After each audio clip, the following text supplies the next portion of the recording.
It'll be therefore an honor to now request Honorable Union Minister Shri J.P. Nadda ji to present the inaugural address and share his valuable insights with all of us. Let's welcome him with a huge round of applause.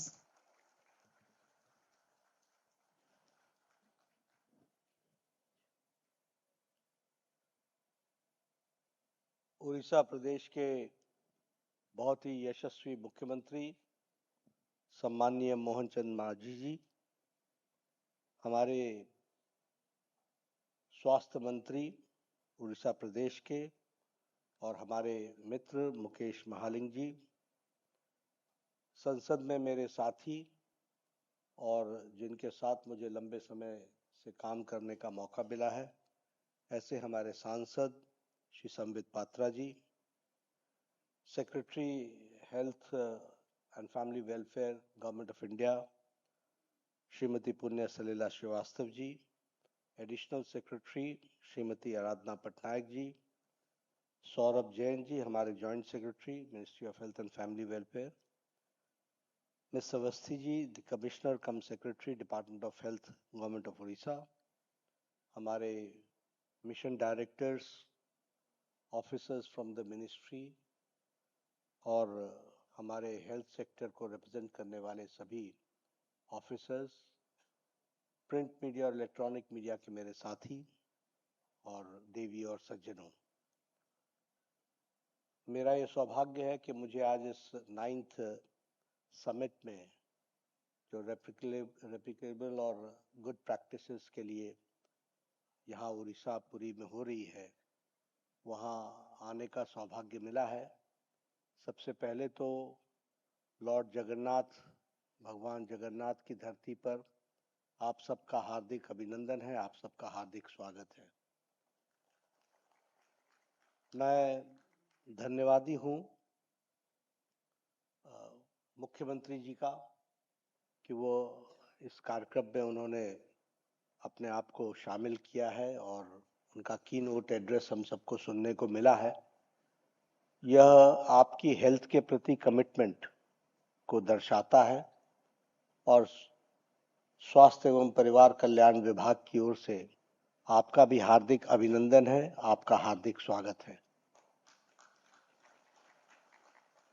अभी हमारे पूर्व वक्ताओं ने, हमारी secretary health ने, additional secretary health ने, national health mission और good practices के लिए किस तरीके से एक लंबी जर्नी, एक लंबी यात्रा हम लोगों ने कवर की है, उसके बारे में बताया है। और हमारे मुकेश जी ने और मोहन चंद मांझी जी ने उड़ीसा ने किस तरीके से उसको इम्प्लीमेंट किया, इसके बारे में हम सबको बताया है। हम सब लोगों ने हेल्थ के क्षेत्र में एक लंबी यात्रा की है। कई बार जब हम चर्चा करते हैं तो हम इस बात से बहुत प्रभावित हो जाते हैं कि हमको बहुत कुछ हासिल करना है, हमारे में ये इस चीज की कमी है, इस चीज की कमी है, इस चीज की कमी है, लेकिन हम भूल जाते हैं कि हमने कितनी लंबी यात्रा कर ली है। और इसलिए मैं हमेशा चाहता हूं कि हमारा अप्रोच बैलेंस्ड अप्रोच होना चाहिए।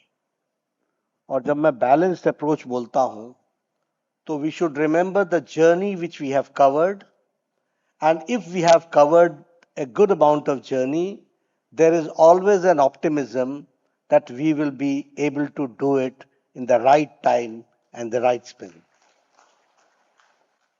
और इसीलिए जब 2017 में न्यू हेल्थ पॉलिसी आई, उसमें एक बहुत बड़ा पॉलिसी डिसीजन, एक बहुत बड़ी पॉलिसी चेंज हुई। हम क्यूरेटिव हेल्थ केयर से, टर्शरी हेल्थ केयर से निकलकर प्रिवेंटिव, प्रोमोटिव, कॉम्प्रिहेंसिव, ये 3 बातों पर हम लोगों ने बहुत जोर दिया। और ये प्रिवेंटिव पार्ट बहुत महत्वपूर्ण था, प्रोमोटिव बहुत महत्वपूर्ण था, सभी विधाओं को एक साथ लाना, कॉम्प्रिहेंसिव बनाना, यह भी बहुत महत्वपूर्ण था। और इसके साथ साथ फिर हमने curative, palliative, rehabilitative tertiary health care, इस सब पर जोर दिया। तो ध्यान में ऐसा आता है कि 2017 से we have gone for a very balanced approach, where we are taking care of the primary health care, where we are taking care of secondary health care, and we are taking care of tertiary health care. At the same time, we are also going for a comprehensive health care. So, if the goals and the targets are correct, our journey becomes easier. और इसलिए एक holistic approach को लेकर के हम सब लोग आगे बढ़े हैं, और उसमें भी quality health care and accessible health care, ये बहुत बड़ी चीज है जिसके बारे में हमको ध्यान देना चाहिए। और नेशनल हेल्थ मिशन ने जो प्राइमरी हेल्थ केयर में काम किया, विशेष करके आयुष्मान आरोग्य मंदिर में जो काम चल रहा है, ये भारत, देखिए, when we talk about India, we don't talk about the country which has got a 5 million population, 10 million population. When we talk about 1.4 billion population. तो 1.4 बिलियन पॉपुलेशन का केयर करने के लिए जब तक हमारा बेस स्ट्रांग नहीं होगा, जब तक हम बेस को स्ट्रेंथन नहीं करेंगे, और जब तक हम बेस को क्वालिटी हेल्थ से नहीं जोड़ेंगे, तब तक हमारा पिरामिड टर्शरी हेल्थ केयर तक पहुंचते तक उसका लोड बहुत बढ़ जाएगा। इसलिए बहुत अच्छा काम नेशनल हेल्थ मिशन ने किया है, और मैं ये कह सकता हूं कि हमारा जो प्रोग्रेस है वो बहुत ही इंप्रेसिव प्रोग्रेस है।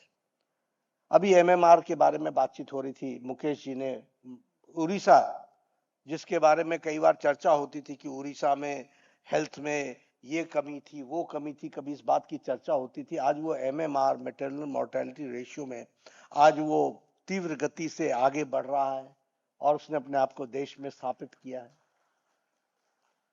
आज वो आईएमआर में अंडर 5 मोर्टेलिटी में। और मैं हमेशा कहता हूं कि always look towards positive side.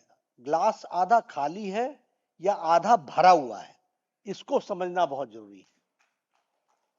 And when I say so, I would like to inform that in IMR, our decline is double than the global decline of MMR. Global decline से हमारा decline double है। उसी तरीके से IMR में हमारा decline double है। हम अंडर 5 मोर्टेलिटी में बहुत तीव्र गति से आगे बढ़ रहे हैं। Now, how is it possible? It is possible only because of strengthening the health system at the grassroots level. Our ASHA workers, the training of ASHA workers, the toolkit which we have given, the digitization which has been done, and जिस training के साथ उनको खड़ा किया गया है, और जिस तरीके से मिशन इंद्रधनुष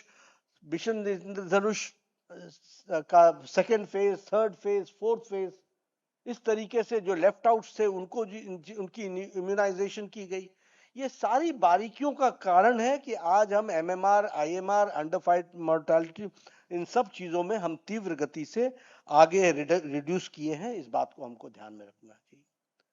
अब मलेरिया की अगर हम बात करें तो WHO भी बोलते हैं कि मलेरिया में हमारा रिडक्शन, जो WHO की वर्ल्ड मलेरिया रिपोर्ट है 2020-24, वो हमें अप्रिशिएट करती है और कहती है कि मलेरिया केसेस में रिडक्शन हुआ है। वो जो LLI किट्स होते हैं उसमें आप लोगों ने कितना काम किया है, और किस तरीके से हमने मलेरिया को भी रोकने में अपने आप को आप सब लोगों ने झोंका है, वो हमको देखने को मिलता है। उसका रिजल्ट हम ही नहीं, दुनिया भी अप्रिशिएट करती है कि we have done good. Tuberculosis में अभी जो WHO की ग्लोबल रिपोर्ट आई है, उसमें हम ट्यूबरक्लोसिस के बर्डन स्टेट से निकल करके इरेडिकेटेड स्टेट में हम आकर के खड़े हो रहे हैं, और ये हमारी स्थिति बनी है। और हमने टारगेट को डाइल्यूट नहीं होने दिया है। हालांकि 2020 से 2022 तक हम कोरोना में फंसे रहे, फिर भी हमने अपना टारगेट 2025 का एलिमिनेशन का, ट्यूबरक्लोसिस का, आप सब लोगों ने तीव्र गति से उसको आगे बढ़ाने का काम किया है, और बहुत अच्छी बात है। और ये जो 100 डेज मुक्त टीबी मुक्त भारत का जो कैंपेन चल रहा है, वी हैव ऑलरेडी डिटेक्टेड, लोग कहते थे कि 2 लाख केसेस हैं टीबी के left outs, we have already detected 5 lakh TB patients in, और अभी 100 डेज होना बाकी है। तो यू कैन इमेजिन कि हमारे लोगों ने ग्रास रूट लेवल पे कितना एग्जॉस्टिव कैंपेन चलाया होगा जिसके माध्यम से ये पूरा हुआ है। और हम लोगों ने तय किया है कि we are also going to add many states have added many districts, and the total number comes to 455 districts now जहां ये टीबी मुक्त भारत का कैंपेन चल रहा है।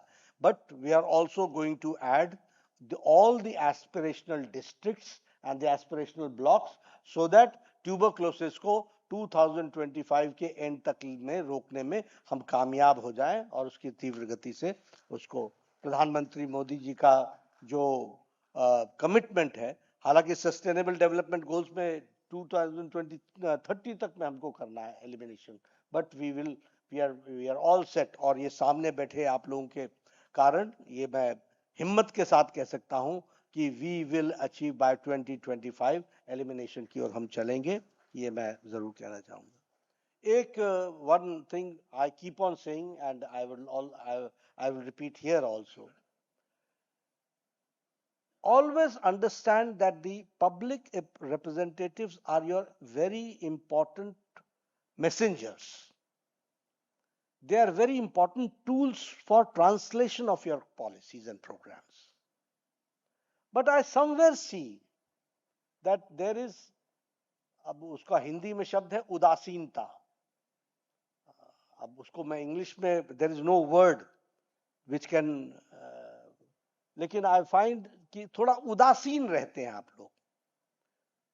मैं हमेशा ये कहूंगा कि आपकी पॉलिसीज एंड प्रोग्राम्स का स्पोक्स पर्सन कौन है? आपके पॉलिसीज एंड प्रोग्राम्स का स्पोक्स पर्सन पब्लिक रिप्रेजेंटेटिव है, वो पंचायत का प्रधान है, वो वार्ड का मेंबर है। Nobody understands what ASHA workers do. They understand because they are directly connected to them. Nobody understands what CHO does. Nobody. Nobody understands what your doctor does. Always there is the doctor is absent, doctor is absent. Nobody understands that it is these medical officers, senior researchers, senior residents and junior residents who do a duty of 48 hours and 36 hours. Nobody understands. Who translates all this? This can be translated by public representatives. और जन भागीदारी इस tuberculosis के programme में has played a very important role. This I would like to say, and I would appreciate कि आप सब लोगों ने उनको on board लेने का प्रयास किया है। आप सब लोगों से ज्यादा हमारे संवित पात्रा जी दिन भर में लोगों से मिल लेते हैं। हमारे एमपी साहब, क्षमा करिएगा मैं नाम लेना इनके बारे में बताना भूल गया। He is doctor Sambit Patra, a medical practitioner who is now into politics. How we can utilize such services? इनका यूटिलाइजेशन होना चाहिए। इनको हम लोगों को किस तरीके से they can become the spokesperson, और इसलिए मैं हमेशा कहूंगा कि पंचायती राज इंस्टीट्यूशंस को ऑन बोर्ड लीजिए for your primary health care, for your promotive health care. इसके लिए बहुत बड़ा आप एक उनका उपयोग कर सकते हैं। और ये जो हमारी 22 लाइन मिनिस्ट्रीज को जिसको आपने ट्यूबरक्लोसिस में जोड़ा है, उनको साथ लेने के लिए public representatives can be good representatives and messengers जो जन भागीदारी को आगे बढ़ा सकते हैं। एक विषय बहुत महत्वपूर्ण है, क्योंकि इट्स लाइक दिस दैट एक तरफ तो हम हेल्थ की चिंता कर रहे हैं, दूसरे तरफ हम हेल्थ के प्रॉब्लम्स को भी बढ़ा रहे हैं। हम नहीं बढ़ा रहे हैं, एनवायरमेंट बढ़ा रहा है। NCDs, non communicable disease, there is a tremendous increase. अब मैं I am health minister also and I am a fertilizer minister also. chemical and fertilizer minister also. So we have to understand the balance. We have to reduce. हमको organic खेती की बात जब हम करते हैं, but there are many things. You talk about the food habits. तो promotive health care की तरफ भी हमको अपने आप को जोड़ना पड़ेगा एनसीडीज को कम करने के लिए. हमारे आदरणीय प्रधानमंत्री जी ने कहा है 10% of oil consumption in every household has to be reduced. This we have to take it as a movement. ये मूवमेंट के रूप में लेना पड़ेगा और होलिस्टिक अप्रोच में लेना पड़ेगा, लाइफस्टाइल में लेना पड़ेगा. योग और हमारे लाइफस्टाइल डिजीजेस जो हमारी डेवलप हो रही है उसके बारे में हमको सोचना पड़ेगा, अपने में चेंजेस लाने पड़ेंगे प्रमोटिव हेल्थ केयर के लिए. और इसीलिए जब हम कहते हैं, और इसमें एनएचएम ने बहुत अच्छा काम किया है, क्योंकि हम एक तरफ इसको रोकने की जब हम बात करते हैं आयुर्वेदिक आयुष्मान आरोग्य मंदिर के तहत, तो उसमें हम अर्ली डिटेक्शन स्क्रीनिंग इस पर हम बहुत बड़ा जोर दे रहे हैं. और हम लोगों ने तय किया है कि 1,76,000 जो हमारे आयुष्मान आरोग्य मंदिर हैं इनमें हम स्क्रीनिंग करेंगे. और स्क्रीनिंग किस चीज की करेंगे? हम स्क्रीनिंग वैसे तो पैकेजेस हमारे 12 हैं और उन 12 पैकेजेस पर तो हम लोग वर्कआउट कर ही रहे हैं, लेकिन फिर भी हम इसमें जो स्क्रीनिंग करने वाले हैं 20 फरवरी से लेकर के 31 मार्च तक नेशन वाइड जो स्क्रीनिंग करने वाले हैं वो डायबिटीज की, हाइपरटेंशन की, और हमारे 3 types of cancer, oral cancer, cervix cancer और ब्रेस्ट कैंसर, इनकी हम यूनिवर्सल स्क्रीनिंग करने वाले हैं. और हमारा टारगेट है अप्रोक्सीमेटली 37 करोड़. तो 37 करोड़ तक अगर पहुंचना है, आप बताइए बिना पब्लिक रिप्रेजेंटेटिव के आप पहुंच पाएंगे क्या? जबकि screening is voluntary. Who is your instrument? It is only the public representative who can see to it that people reach Ayushman Arogya Mandir and get themselves checked for diabetes, for hypertension, and for oral cancer, or and ladies for cervix cancer and breast cancer. तो इसका भी मैं चाहूंगा कि एक बहुत ही क्योंकि 20 फरवरी से शुरू हो गया है, लेकिन एक मैंने कल ही सलीला जी से, सेक्रेटरी हेल्थ से बातचीत की है कि we should go in a big way and see to it that every person in the country should know that he has got a facility, which facility he has to avail, and see to it that he is a healthy person, और उसके लिए वो काम करे. और उसमें मार्च महीने तक हम उसको पूरा करने में सफल होंगे. एक कैंसर के बारे में भी, जहां केसेस बढ़ रहे हैं और उस केसेस के बढ़ने में lifestyle is a very important factor, और उसके साथ साथ हमारे eating habits is also a very very important factor. तो हमको यह भी देखना पड़ेगा कि हम इसमें भी किस तरीके से जन जागरण कर सकते हैं, लोगों को जोड़ सकते हैं.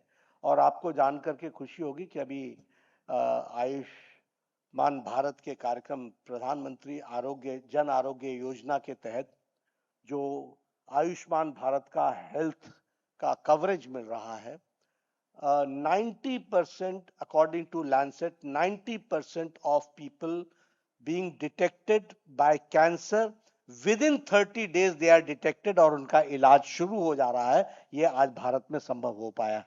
इसको भी हमको ध्यान में रखना चाहिए. इसलिए there are many good stories also, very optimistic stories जो हमारे को बताती हैं.